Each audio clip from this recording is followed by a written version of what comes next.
Bismillahirrahmanirrahim. Assalamualaikum warahmatullahi wabarakatuh. Alhamdulillahirabbil alamin. Alladzi bi ni'matihi tatimmus shalihat. Walhamdulillahi ala kulli halin. Asyhadu an la ilaha illallah wahdahu la syarika lah wa anna Muhammadan abduhu wa rasuluhu la nabiyya wa la rasula ba'da. Wassalatu wassalamu alaihi wa ala alihi wa sahbihi kullihim ajma'in wa man tabi'ahum bi ihsani ila yaumil qiyamah. Amma ba'd. Ikhwani fiddin wa akhwati fillah, rahimani wa rahimakumullah. Kembali pada malam hari ini, insyaallah kita akan melanjutkan pelajaran kita mengkaji kitab Adab al-Bahiyah yang merupakan penjelasan atau beberapa mengenai pelajaran ilmu nahwu secara ringkas dari kitab Mulakhas Qawaid al-Lughah al-Arabiyyah. Nah, kita masih pada bab pertama dari juz 1 tentang muqaddimah. Ya, masuk pada pelajaran berikutnya kita sampai pada al-jumlah wasiful jumlah. Ya, setelah kemarin kita membahas tentang kalimat yang terbagi menjadi 3, isim, fi'il, serta harf. Nah, maka ini al-jumlah wasiful jumlah.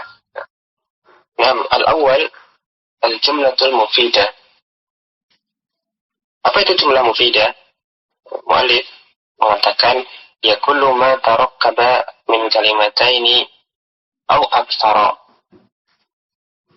Ia adalah setiap susunan yang terdiri dari 2 kalimat, 2 kata atau lebih. Ya, minimal berupa susunan terdiri dari 2 kata. Nah, tapi boleh lebih. Wa afada ma'nan taman. Dan susunan tersebut memberikan faidah atau pemahaman atau informasi keterangan yang sempurna. Spinoza mengatakan ya sunu sukutu alaihi. Di mana seorang penutur kalau berhenti pada akhir kata tersebut maka itu baik. Tidak membuat mukhatabnya atau orang yang mendengar menunggu-nunggu lanjutannya karena belum paham. Tapi kalau jumlah mufidah, susunan ini memberikan faedah makna yang utuh akan maksud yang disampaikan oleh penutur. Itu namanya jumlah mufidah, ya, kalimat sempurna kalau dalam bahasa kita. Fatan qasimul jumlatu qismain. Dan dalam bahasa Arab kalimat terbagi atau ya, jumlah mufidah, ya, kalimat sempurna ini terbagi menjadi 2 macam. Ya, pertama jumlatan ismiyatan atau boleh juga dibaca jumlatun ismiyatun. Ya, apa itu jumlah ismiyah? Ya, allati tubda'u bismin. Ya, jumlah kalimat yang diawali oleh isim. Entah ini isimnya isim zahir atau bidhamirin atau isimnya berupa isim dhamir. Ya, seperti misalnya al-ilmu nurun. Ya, ilmu adalah cahaya. Nah, maka kita mengatakan al-ilmu nurun, ya, terdiri dari 2 kalimat, ya, keduanya isim. Berhenti pada kata nurun itu sudah menyempurnakan maksud keterangan yang disampaikan oleh penutur. Al-ilmu nurun, ya, orang yang mendengar tidak akan terheran-heran atau menunggu kelanjutannya. Maka ini jumlah mufidah. Dan jumlah mufidah ini diawali oleh al-ilmu. Dia adalah isim. Maka ini adalah jumlah mufidah yang merupakan jumlah ismiyah. Diawali oleh isim dhahir. Atau bisa juga nanti diawali oleh isim dhamir seperti pada contoh yang kedua. Nahnu mujahidun. Ya, kita adalah pejuang. Nah, dhamir juga isim, maka ini merupakan jumlah ismiyah. Dan ketika kita berhenti pada kata mujahidun, nahnu mujahidun, afadah makna taman, memberikan makna atau menyampaikan maksud dengan sempurna, dengan utuh, tidak membuat orang yang mendengar menunggu-nunggu lanjutannya ataupun bertanya-tanya. Kemudian yang kedua, jumlah fi'liyah, jumlah fi'liyatun, wahiyallati tubda'u bi fi'lin, dan ia adalah jumlah susunan yang diawali oleh fi'il. Nah, kalau tadi isim dulu di awal kalimat, sekarang fi'il terlebih dahulu. Nah, seperti misalnya hadara rajulu. Ya, awalnya adalah fi'il hadara. Ya, tersusun dari dua kata juga. Nah, ini susunan yang paling minimal. Boleh lebih, tetapi minimal dua. Seperti ini, hadara rajul. Kalau tadi al-ilmu nurun, nahnu mujahidun. Ini sekarang contohnya hadara ar-rajulu. Yang pertama fi'il, yang kedua isim. Nah, kalau yang diawali oleh fi'il maka namanya jumlah fi'liyah. Contoh lain seperti yaktubut thalibu. Ini juga sama. Kemudian penulis memberikan contoh yang ketiga, yaitu udrus. Ya, fi'il amar. Maknanya, ya, belajarlah. Maka, meskipun lahiriahnya ini adalah sebuah kata, ya, sebuah fi'il, nah, secara eksplisit atau tersurat, dia adalah sebuah fi'il. Akan tetapi, secara makna, secara tersirat, secara implisit, maka ini maknanya adalah terdiri dari dua kata. Kamu tulislah, kamu belajarlah. Maka ada dua kata di situ. Nah, di sini fi'il datang terlebih dahulu, baru kemudian isimnya. Nah, namun isimnya di sini berupa kata ganti yang tidak tampak atau mustatir nanti istilahnya kalau kita belajar bab dhamir. Nah, ini juga sama, tersusun dari dua kata. Jadi maksud dari mu'allif tentang jumlah mufidah itu matarakaba min kalimatain, maka ini boleh benar-benar secara lahiriah, secara tersurat terdiri dari dua kata atau lebih, atau nanti boleh pula ya, secara lahiriah mungkin cuma satu kata, akan tetapi secara implisit tetap terdiri dari dua kata. Dengan lain misalnya orang yang menjawab sebuah pertanyaan, man huwa, siapa dia, kemudian dijawab misalnya thalibun, pelajar, maka thalibun ini juga jumlah mufidah. Secara tersurat dia sebuah kata, akan tetapi dari konteks pembicaraan kita memahami kalau ada kata yang lain, ya, kata yang kedua, ya, di awal, yaitu dia adalah pelajar. Siapa dia? Pelajar. Maksudnya dia adalah pelajar. Nah, ini secara implisit maupun eksplisit. Nah, yang penting nanti hakikinya memang dia terdiri dari minimal dua kalimat dan boleh juga lebih. Kemudian seandainya jumlahnya ini terdiri dari lebih dari tiga, lebih dari dua maksud saya ya, misalnya tiga kata. Akan tetapi kalau tidak memberikan faidah yang sempurna, maka ini belum jumlah mufidah. Baik itu nanti fi'liyah ataupun ismiyah. Misalnya kalau kita mengatakan ja'a zaidun dari dua kata jumlah fi'liyah dan maknanya lengkap betul. Tapi kalau kita tambahkan kata idza ja'a zaidun, kalau Zaid datang kemudian kita berhenti di situ, meskipun dia ini terdiri dari lebih dari dua, ya kan minimal dua, tercukupi semestinya. Bahkan ini tiga. Akan tetapi maknanya belum utuh. Ya, bukan keniscayaan ketika jumlah mufidah itu terdiri dari dua kalimat, ketika lebih maka lebih sempurna maknanya belum tentu. Ya, berarti agar dikatakan jumlah mufidah harus terpenuhi dua unsur. Yang pertama minimal terdiri dari dua kalimat, yaitu secara tersurat atau tersirat. Kedua, pada faedatan tamah, memberikan faedah yang utuh, yang sempurna. Ini tentang jumlah mufidah. Yang kedua, syibul jumlah. Asani syibul jumlah. Ya, kalau tadi jumlah mufidah, sekarang syibul jumlah. Apa itu syibul jumlah? Dia kullu ibaratin mukawanatin min dzarfin ba'dahu mudhafun ilaih au jarin wa majrurin. Ya, ada dua kemungkinan yang dimaksud dengan syibul jumlah. Yang penting dia setiap ungkapan, setiap susunan yang terdiri dari satu, ya, kemungkinan pertama dia dzaraf, yang kemudian setelahnya adalah mudhaf ilaihnya. Dzaraf, kemudian setelahnya ada mudhaf ilaih. Itu namanya syibul jumlah. Misalnya fawqa syajarati, di atas pohon. Qabla zuhri, ya, sebelum zuhur. Maka ini kata fawqa dan kata qabla ini termasuk dzaraf. Kemudian datang setelahnya mudhaf ilaihnya, ya, fawqa dan qabla ini mudhaf. Nah, ini namanya termasuk syibul jumlah. Atau yang kedua, bisa juga nanti yang disebut syibul jumlah itu adalah susunan jarun wa majrur.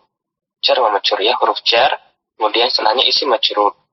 Seperti fil manzili, di dalam rumah, atau alal maktabi, ya, di atas meja. Ya, dzaraf setelahnya mudhaf ilaih ataupun nanti jar majrur. Maka ini itulah dinamakan syibul jumlah. Ya, kita lihat catatan kaki terlebih dahulu. Ya, masih membahas tentang syibul jumlah. Syibul jumlah tutlaku hadhihi tasmiyatu 'ala dzarfi wal jari wal majrur. Ya, istilah syibul jumlah itu dilekatkan kepada atau digunakan untuk menunjuk kepada dzaraf serta jar majrur. Lisababain, ada dua sebabnya. Kenapa kok dinamakan syibul jumlah? Yang pertama, anna dzarfa wal jara wal majrura yanubani 'anil jumlah.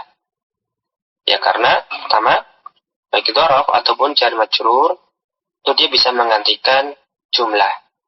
Ya, dia dinamakan syibul jumlah karena bisa menggantikan jumlah.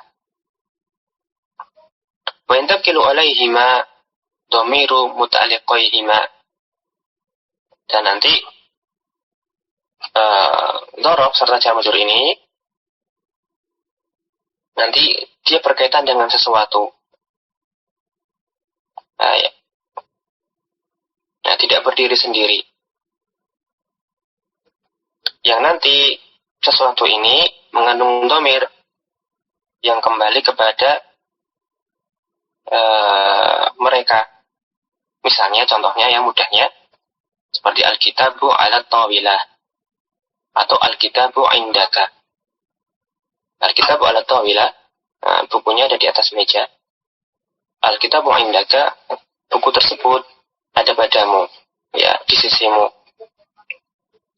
Maka al-jar wal majrur, yaitu ala tawilah tadi, wa dzarfu indaka, yanubani huna 'anil khabar al-muqaddar.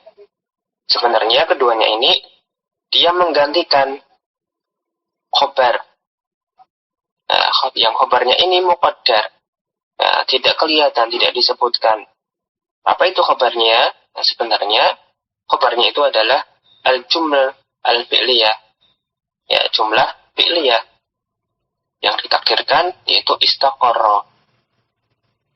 Jadi ketika kita mengatakan al-kitabu ala tawilati, buku tersebut di atas meja. Ya, makna yang lebih utuh itu, yang lebih detail lagi, al-kitabu istaqarra ala tawilah. Nah, istaqarra itulah khabarnya al-kitab. Atau al-kitabu istaqarra indaka. Buku tersebut di sisimu, maksudnya ada di sisimu. Bukunya di atas meja, ada di atas meja. Ya, nanti bisa ditakdirkan kata istaqarra atau kana atau wujida atau yang lainnya yang semakna. Yang sebenarnya dalam benak kita, meskipun kalimatnya al-kitabu ala tawilati, buku tersebut di atas meja, kita memahami buku tersebut berada di atas meja. Akan tetapi tidak perlu kita ucapkan secara lengkap demikian. Nah, cukup sebutkan saja jar majrurnya atau dzarafnya saja, maka ini bisa menggantikan atau bisa menyempurnakan kalimat al-kitabu ala tawilati. Nah, berhenti di situ sudah jadi jumlah mufidah. Ini maksud perkataan beliau. Wahada, dan ini yakni annahuma syabihani bil jumlah, ya, bahwasanya keduanya ini seperti jumlah, ya, bisa menggantikan jumlah. Pada tempat tadi, ya, kata al-kitabu kan, kalau kita sebutkan itu al-kitabu istaqarra ala tawilati, maka khabarnya adalah kata al-kitab. Tapi tidak usah disebutkan kata istaqarra, maka seolah-olah kata ala tawilati atau indaka ini bisa menggantikan jumlah tadi. Ya, itu maksud beliau. Sebab yang pertama, kenapa kok jar majrur atau dzaraf ini dinamakan sibul jumlah? Ya, karena bisa yanubani anil jumlah, bisa menggantikan posisinya jumlah, ya, dalam hal menyempurnakan ini. Ya, annahuma syabihani bil jumlah fi mithli hadzal maudi. Itu sebab yang pertama. Sebab yang kedua, anna dzarfa wal jar wal majrur, bahwasanya dzaraf ataupun jar majrur saun akana tamaini aw ghairu tamain, ya, baik itu tam ataupun ghairu tam, la yu'addiyani ma'nan mustaqillan bil kalam. Ya, masing-masing tidak memberikan makna yang mandiri, yang independen. Nah, pada kalimat wa inna ma yu'addiyani ma'nan far'iyan. Nah, tapi dia hanya memberikan makna far'i, makna cabang. Ya, bukan pokok inti pembicaraan, tetapi hanya memberikan makna tambahan saja, far'iyan. Maka seolah ka'annahuma jumlatan jumlatun naqisatun, ya, jumlah yang naqisah, kalimat yang belum tamah. Mandiri independen untuk memberikan makna yang utuh. Nah, karena dia tidak bisa memberikan makna yang utuh, maka dia adalah jumlah yang kurang. Ya, belum sempurna sebagai jumlah. Ya, jadi sibul jumlah tadi dia tidak bisa memberikan makna secara utuh, secara mandiri, tapi hanya bisa memberikan makna far'i, ya, tambahan atau cabang saja. Ka'annahuma jumlatun naqisatun, ya, seolah dia ini adalah kalimat yang setengah-setengah, yang kurang. Nah, maka dinamakan sibul jumlah, yang seperti jumlah. Dia seperti jumlah, tetapi belum benar-benar menjadi jumlah. Ya, baru seperti saja, baru mirip jumlah, tapi belum sampai derajat kepada jumlah. Nah, ini sebenarnya mirip dengan alasan yang pertama tadi. Ya, pertama alasannya karena dia bisa menggantikan posisi jumlah. Namun sisi lain, dia tidak bisa seperti jumlah secara utuh. Maka namanya sibul jumlah. Nah, kemudian sebelum kita lanjutkan, mengenai perkataan beliau sawaun akana tamaini am ghairu tamain. Ya, bahwasanya sibul jumlah ini ada dua macam. Dari susunannya, bentuknya, maka dzaraf dan jar majrur. Tapi di sini maksudnya adalah tentang tamain atau ghairu tamain, sempurna dan ghairu sempurna, dan tidak sempurna. Maksudnya adalah dhorof ataupun jar majrur ini ada yang sifatnya tam, ada yang sifatnya ghairi tam. Maksudnya dia tam itu dia bisa melengkapi kalimat tanpa disebutkan muta'alaknya. Ya, tadi kan pada poin yang pertama kita sebutkan yang namanya dhorof atau jar majrur itu nanti pasti terkait dengan sesuatu yang lain. Misalnya di sini tadi pada contoh pertama kata atau wilati atau indaka ini bisa dikaitkan dengan istaqarra. Ya. Terkait dengan istaqarra. Nah, ini namanya muta'allaq. Ya, jar majrurnya itu terkait dengan sesuatu yang lain. Nah, ketika dia bisa dihapuskan muta'allaqnya, ya disebutkan dalam kalimat tanpa menyebutkan muta'allaqnya dan kita bisa memahami ini namanya sibuk jumlahnya tam. Ya, jar majrurnya atau dhorofnya tipenya tipe yang tam. Maka tadi alkitabu ala tawilati ini termasuk yang tam. Namun ada pula jar majrur atau dhorof yang dia itu ghairu tam. Enggak mungkin dia bisa datang menyempurnakan kalimat kalau tidak disebutkan muta'alaknya. Harus ada muta'alaknya. Misalnya jar majrur dengan huruf ba. Misalnya yang tam tadi ya, dia bisa disebutkan tanpa muta'alaknya. Adapun yang ghairu tam maka dalam kalimat dia harus disebutkan bersama muta'alaknya. Tidak bisa dia berdiri sendiri jar majrurnya tanpa muta'alaq. Misalnya kalau misalnya Zaidun bika misalnya, maka ini tidak memahamkan. Misalnya Zaidun marro bika, nah barulah ini disebut dengan barulah nanti bisa dipahami. Kalau langsung Zaidun bika nggak jelas. Mungkin bisa nanti Zaidun marro bika, Zaid bertemu denganmu atau melewatimu. Nah, itu maksudnya dari kalam beliau sa'un akana tamain au ghairu tamain. Ya, tam itu nanti dia bisa disebutkan tanpa muta'alaknya seperti tadi istaqarra alat tawilati, dan ada pula yang harus disebutkan bersama dengan muta'alaknya. Yang jelas baik dia itu tam atau ghairu tam namanya sibul jumlah ini, maka semata-mata sibul jumlahnya maka tidak bisa dia menjadi kalimat yang mufidah. Dia baru sibul jumlah ya, kalimat jumlah nakisah. Nah, kemudian setelah membahas jumlah mufidah serta sibul jumlah, maka mu'allif setelah itu memberikan beberapa poin catatan. Ini berkaitan dengan nanti istilah-istilah yang akan sering dipergunakan dalam kitab ini. Beliau akan menyebutkan beberapa poin seperti tentang tanwin, tentang nakirah ma'rifah, tentang beberapa pembagian isim serta fi'il. Insyaallah masih mendasar. Taib bima yali ta'rifun sari'un.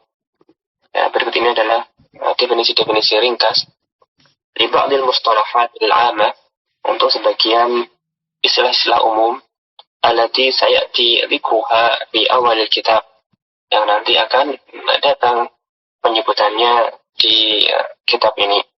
Ya ilman, tapi perlu diketahui bi annahu sayatimmu syarhuha bitafsili bi makaniha. Ya, proses nanti ini hanyalah ta'rifun sari, definisi ringkas yang nanti penjelasan lebarnya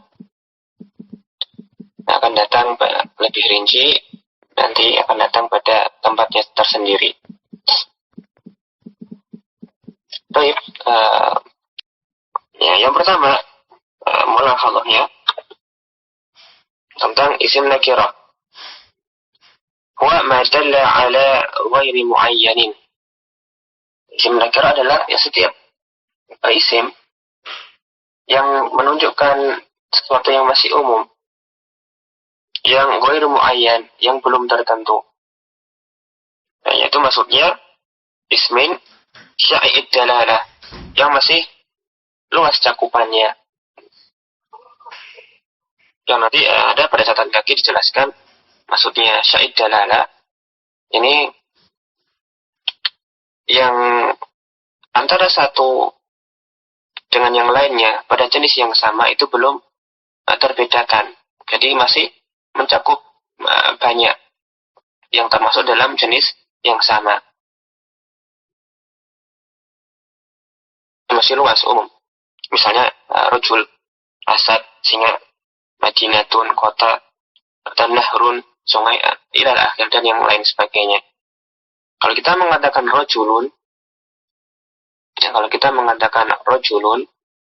laki-laki, maka kita belum membedakan antara Zaid, Amr, Bakar, ataupun yang lainnya. Ya, semuanya tercakup di situ. Nah, berarti kata rajulun di sini, dia masih luas cakupannya. Masih belum tertentu menuju kepada yang mana di antara yang satu dengan yang lain. Ya, karena dalam satu jenis kata ini masih bisa mencakup banyak pihak yang dimaksud. Yang mana? Maka karena terlalu luas namanya nakirah, ghairu muayyan, belum tertentu. Kemudian ada lagi kebalikannya yang kedua, yaitu al-ismul ma'rifatu, isim ma'rifah. Kalau isim ma'rifah, ya, ma dalla ala muayyanin bidzatihi. Ya, adalah isim yang dengan sendirinya dia bisa menunjukkan atau menunjuk kepada makna tertentu yang sudah spesifik, ya, menunjuk pada perkara yang sudah tertentu. Yang tadi umum ini lebih sudah khusus. Dan di antara yang termasuk ma'rifah yang telah dibacakan tadi, di antara yang termasuk ma'rifah adalah domir, kemudian alam, isim isyarah, isim mausul, kemudian al-mu'arraf bi'al, ya, isim yang ditakrif, yang dia itu menjadi ma'rifah karena al, ya, ada alif lamnya. Kemudian ada al-mudhaf ila ma'rifah. Kalau ada kata yang mudhaf kepada isim-isim yang baru saja disebutkan tadi, ya, dia mudhaf kepada domir, mudhaf kepada alam, ataupun seterusnya, maka dia juga termasuk pada kelompok isim ma'rifah. Nah, sebenarnya pada contoh-contoh yang telah dibaca tadi. Kemudian yang terakhir yang disebutkan oleh mu'alif adalah al-munada al-maksud ta'yinuhu. Munada maksud ta'yinuhu maksudnya adalah munada nakirah maksudah. Ya, dia belum termasuk, ya, bukan lafaz-lafaz yang bukan lafaz ma'rifah yang disebutkan tadi. Ya, dia bukan domir, bukan pula alam atau isim isyarah, isim mausul, bukan pula beralif lam. Akan tetapi, dia munada dipanggil. Lafaznya tidak seperti yang tadi, akan tetapi dia munada dan maksudnya sudah spesifik tertentu. Maka tentunya dia termasuk kepada isim yang ma'rifah. Dan pendekatannya, ya, kita lihat pada catatan kaki mengenai isim nakirah. Penaklik menukil perkataan Ibnu Ajurrum, ya, penulis Muqaddimah Ajurrumiyah. Apa itu nakirah? Kalau menurut Ibnu Ajurrum, dengan bahasanya, kullu ismin syai'in fi jinsihi. Ya, setiap isim yang masih umum pada jenisnya. La yakhtassu bihi wahidun duna akhar. Yang salah satu dalam jenis tersebut tidaklah terkhususkan dengan dibandingkan dengan yang lain. Ya, masih tercakup sama-sama dia ataupun yang lainnya tercakup oleh isim tersebut. Ini namanya nakirah. Kemudian masaluha dukhulul alif wal lam alaihi.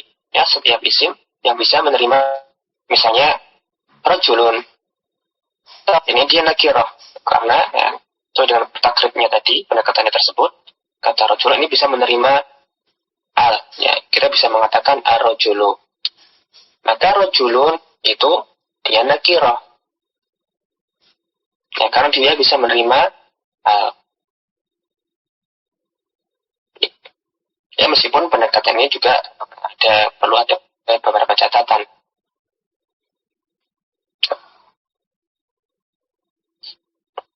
Ya, seolah nanti ya, jangan dipahami nanti setiap yang bertanwin itu nanti bisa menerima al. Nah, sehingga setiap yang bertanwin itu nanti dia nakirah. Misalnya isim alam, kata Zaidun tidak perlu lagi diberi alif lam. Dia tidak menerima alif lam karena dia sudah ma'rifah, tidak butuh alif lam. Ya, karena isim alam termasuk isim ma'rifah. Maka di sini maksudnya ya tidak termasuk isim alam. Ya. Kullu ma saluha dukhul alif wal lam di sini tidak termasuk padanya isim alam. Jadi kalau misalnya ada nama pada alif lam, maka itu bukanlah alif lam yang membuat isimnya menjadi ma'rifah. Karena tanpa alif lam dia sudah ma'rifah kalau isim alam. Ini tuh alif lam ziyadah. Nah, tidak boleh kita sesuai hati melambahkan al pada nama. Ya, Muhammadun menjadi al-Muhammadu. Zaidun dari al-Zaidu. Nah, ini sifatnya yang sependek kami ketahui, ini sifatnya tidak analogis, tetapi nanti sifatnya samaiyahnya mendengar orang Arab. Dan takrib tersebut yang sebagaimana dikatakan oleh Sa'id bin Nabahan, kata beliau dalam syairnya Durrah Yatimah, kullu qabilin li ta'rifin bi'al nakiratun kamithli malin wa khawal. Setiap yang menerima al untuk menjadi ma'rifah itu adalah isim nakirah. Ya, sebagaimana tadi kalamnya penilaian terhadap kalamnya Ibnu Ajurum. Contohnya misli malin, seperti kata mal atau khawal. Mal harta, khawal budak. Ya, setiap yang menerima yang bisa menerima alif lam untuk menjadi ma'rifah itu adalah nakirah.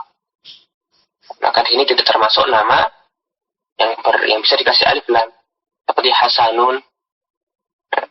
Maka tidak termasuk pada pembahasan ini. Ini contohnya lebih tepat pada kata malin, khawalin atau rojulun. Ya. Kata-kata ini bisa menerima alif lam. Maka kata-kata tersebut rojulun, malun adalah isim nakirah. Wallahu a'lam. Ini catatan yang kedua mengenai isim ma'rifah. Wa taqribuhu atau alamatuhu, dan pendekatan untuk memahami isim ma'rifah atau ciri-cirinya ma'rifah, dan itu balikan dari yang di atas tadi, ada muqabuli dukhulil alifi wal lami alaihi. Ya, tidak bisanya menerima alif lam, ya, tidak bisa dimasuki oleh alif lam. Fala yasihu an aqul, maka tidak boleh saya mengatakan mengenai Muhammad al-Muhammadu. Ya, kalau Muhammad tadi sudah ma'rifah, dia tidak menerima al lagi, tidak butuh. Nah, karena dia tidak menerima alif lam, kata Muhammad tidak butuh alif lam ta'rif, ya, alif lam yang membuatnya ma'rifah, karena dia sudah ma'rifah.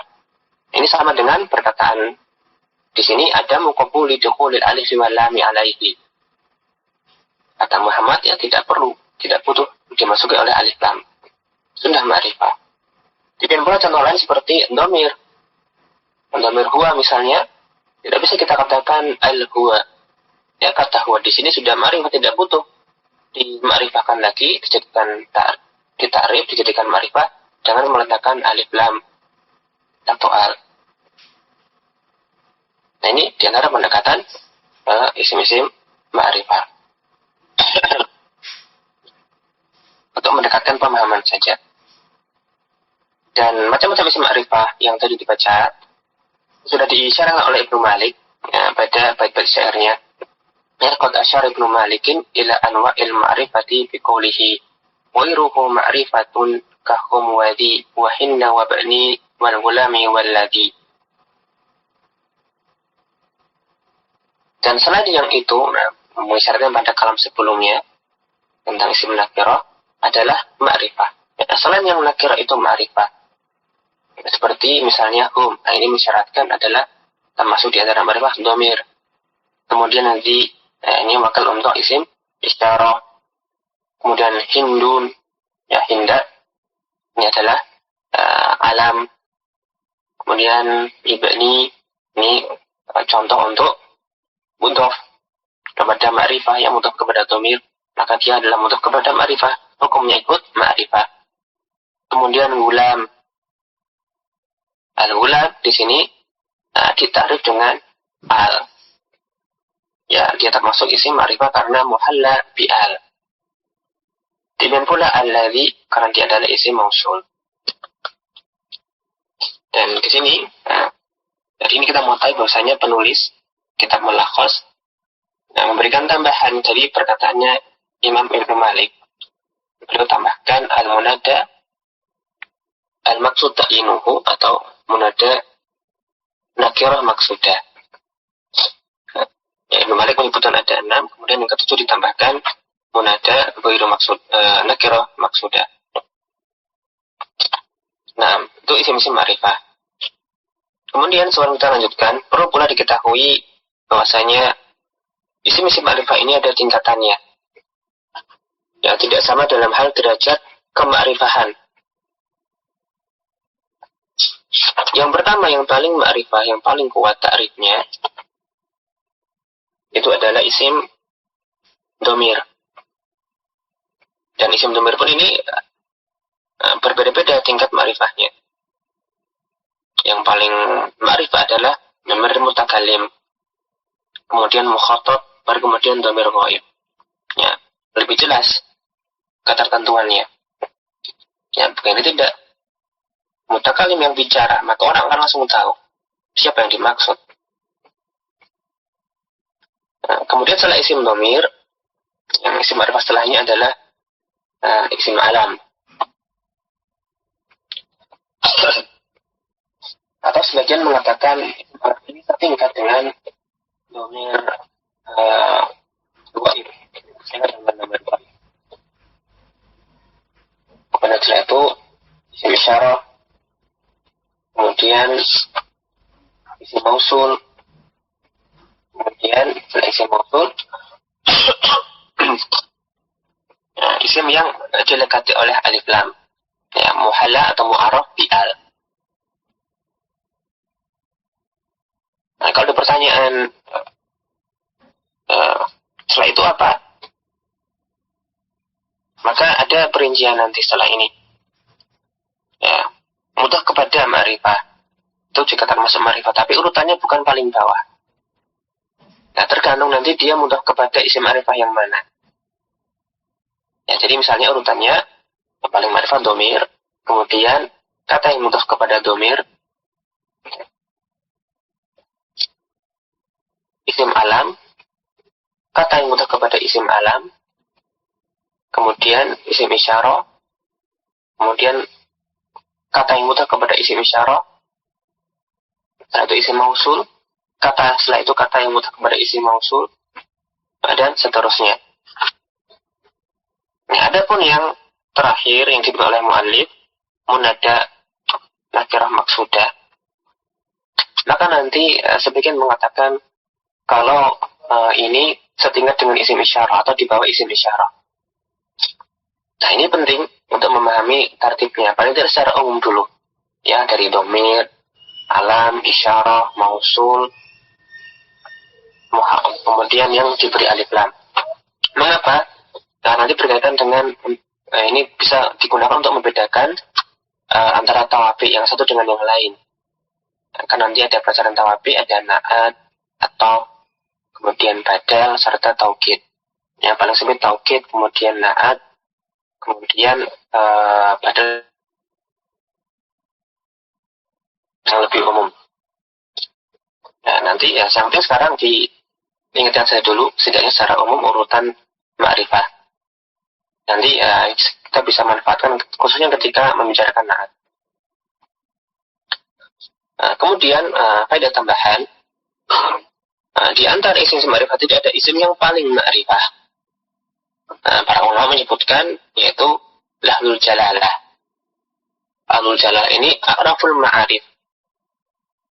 Nah, kalau tadi urutan paling ma'rifah di antara isim ma'rifah adalah dhamir, akan tetapi masih ada yang paling ma'rifah yaitu lahlul jalalah. Nah, kalau dilihat dari susunan penyusunnya, lahlul jalalah ini adalah kata yang diberikan alif lam. Tetapi dia lebih khusus lagi, keluar dari ini kelompok muhalabial, tetapi dia letaknya yang paling ma'rifah, a'raful ma'arif namanya. Asal itu at-tanwinu. Ya, tanwin nunun sakinatun la tuktabu wa yuntaqu biha fi akhiril ismin nakirah. Ya, tanwin adalah nun sakinah, nun sukun. La tuktabu ya. Tetapi yuntaqu biha. Nah, tapi dia diucapkan. Ya, tanwin adalah nun sukun yang dibaca atau diucapkan di akhir isim nakirah, tetapi tidak ditulis. Ya, dibaca nun sukunnya, tetapi tidak ditulis. Watur samu dhammata ini, au fathata ini, au kasrata ini. Nah, tidak ditulis nunnya, akan tetapi nanti dilambangkan oleh dhammatain, ya, berupa dhammatain, dua dhammah, atau fathatain atau kasratain. Ya, misalnya seperti kata rojul, ya, pada jumlah ja'a rojulun, ra'aitu rojulan, marartu bi rojulin. Ya, kita baca rojulun, rojulan, rojulin, dan kita baca di akhir kalimat itu nun sukun. Tapi tidak ada tulisannya, tidak tertulis, nggak ada nunnya secara tulisan. Bacaan saja. Adapun secara tulisan maka dilambangkan dalam bentuk dhammatain, fathatain atau kasratain. Itulah tanwin. Dan nanti kalau kita belajar lebih lanjut, tanwin ini ada macam-macam. Ya, setidaknya ada 4 yang paling penting. Ada yang namanya tanwin tamkin. Ya, ini yang ada pada isim seperti zaidun. Ada pula yang namanya tanwin tankir. Ya, tanwin yang menunjukkan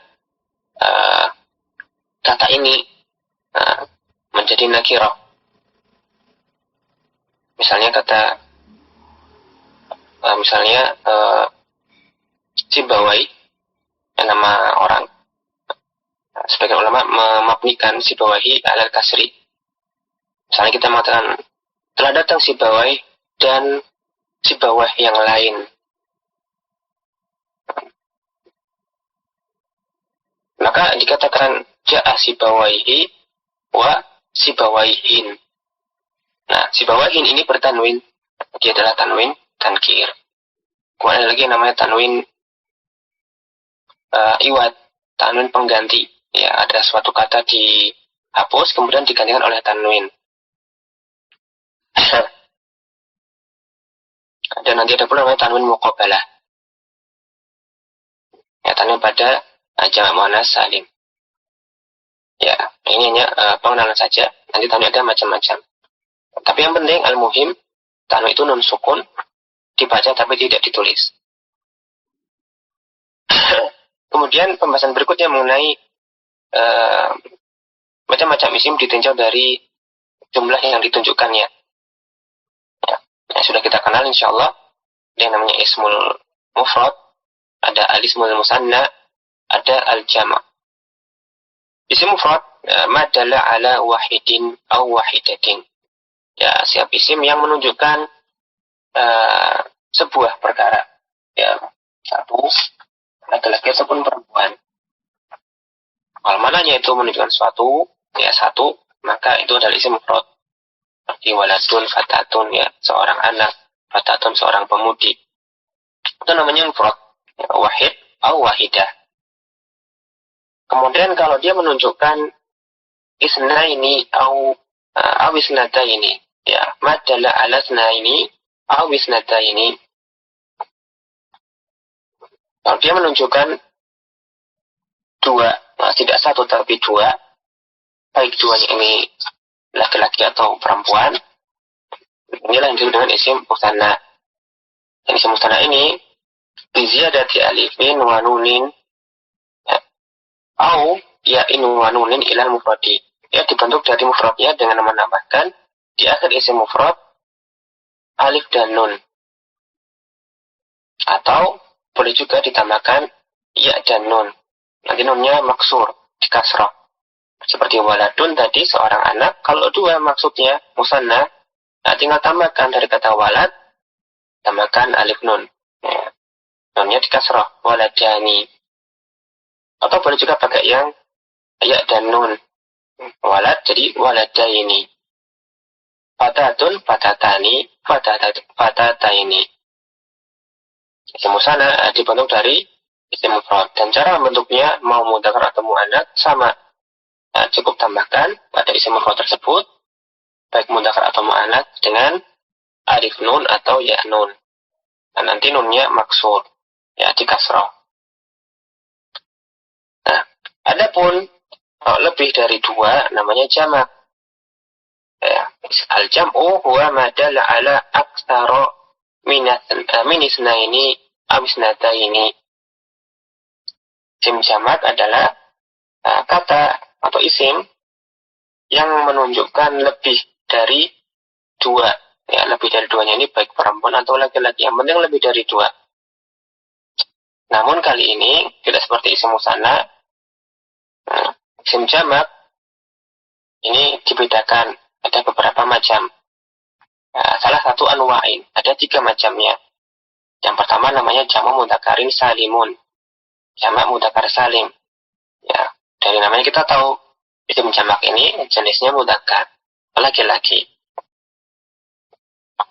Dan jamak mudzakkar salim itu cara membentuknya dari isim mufrad, ya, biziyadati wawin wa nunin au ya'in wa nunin ilal mufradi.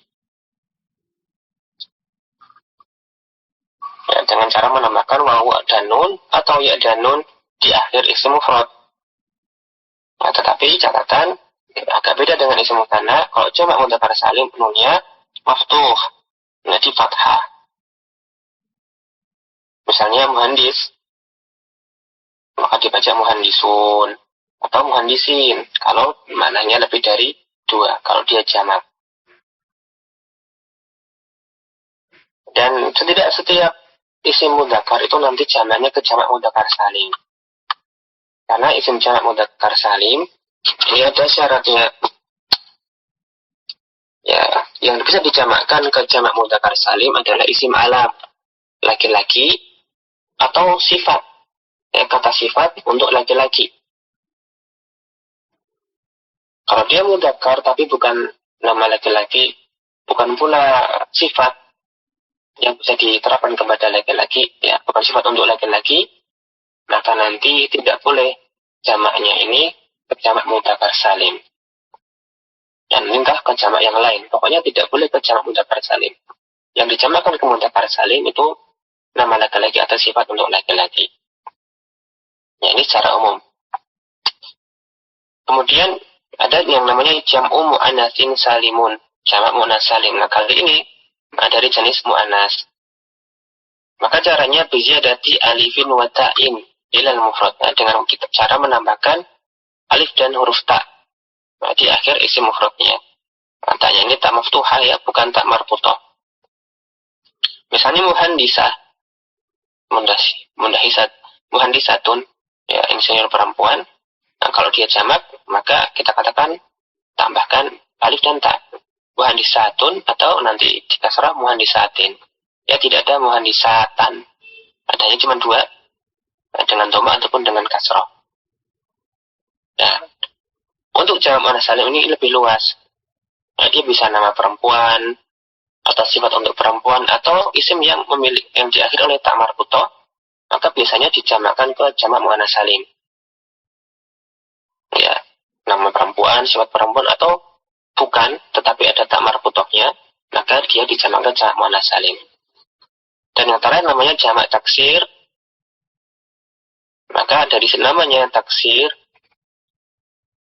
Nah, jamak taksir ini tidak seperti jamak salim. Kalau jamak salim disebut salim karena ketika dia dalam keadaan jamak, itu lafadz mufradnya masih ada dengan tertib, masih selamat. Seperti tadi muhandis, muhandisun. Kata muhandisnya masih ada pada lafadz jamaknya. Ya, muhandisun kan ada mim, ha, nun, dal, sin. Atau muslimuna ada lafal muslimnya di situ. Ya, mufradnya masih utuh. Atau muslimah juga sama, muslimatun, kata muslimnya masih utuh. Itu namanya salim. Tapi ketika ada suatu kata, ketika dijamakkan, maka lafadz mufradnya sudah berubah, sama sekali tidak ada bekasnya ketika dalam lafadz jamak. Entah dengan perubahan harokat, entah dengan penambahan huruf atau ada pengurangan huruf, yang jelas susunan mufradnya sudah tidak tambah lagi pada lafadz jamaknya. Ini namanya jamak taksir. Dan untuk jamak taksir, maka tidak ada polanya. Ya, antara suatu kata yang memiliki jamak taksir dengan kata lainnya yang memiliki jamak taksir juga, belum tentu jamak taksir tersebut polanya sama. Nah, maka tidak ada rumusnya. Nah, jamak taksir ini bidaghyiri suratil mufradi, ya, dengan perubahan bentuk mufradnya. Misalnya rijalun, asalnya dari kata rojulun. Nah, tadinya rojulun, ro-nya berfathah, jimnya berdhamma. Ketika dijamakkan rijalun, ro-nya kasrah, jimnya fathah. Dan ada tambahan alif di situ. Atau mayadinu, dari maidan, ya, berubah juga. Qudhatun dari qadin. Ya, juga terdapat perubahan yang signifikan dari lafadz mufradnya. Ini namanya jamak taksir. Nanti ada rumusnya. Nah, nanti isim jamak kata atau isim mudzakkar yang nanti sifat untuk laki-laki, nanti biasanya jamaknya ke jamak taksir. Seperti tadi rajulun, dia bukan nama laki-laki, bukan sifat untuk laki-laki. Nah, ternyata jamaknya ke jamak taksir. Atau mayadinu, dan seterusnya. Nanti kalau dia adalah kata jenis maksudnya, maka nanti biasanya ke jamak taksir, ya, kata-kata isim zat atau kata jenis, ismu jinsin atau ismu zat, nanti jamaknya ke jamak taksir. Nah, demikian yang bisa kami sampaikan. Nah, mudah-mudahan bermanfaat. Kurang lebihnya mohon dimaklumi karena keterbatasan ilmu. Tapi mudah-mudahan Allah memberikan kita kebaikan yang banyak pada perjumpaan kita di malam hari ini. Nafa'ana wa iyyakum bima qad fa'alna bima ma qara'na. Asallahu ta'ala yazidana ilman nafi'an, yarzuqana fahman taman wa amalan solihan. Akhirul kalam, alhamdulillah bil alamin. Kita tutup dengan membaca doa kafaratul majalis. Jazakumullahu khairan ala ikramatikum. Subhanakallahumma bihamdik asyhadu an la ilaha illa anta astaghfiruka wa atubu ilaik. Assalamualaikum warahmatullahi wabarakatuh.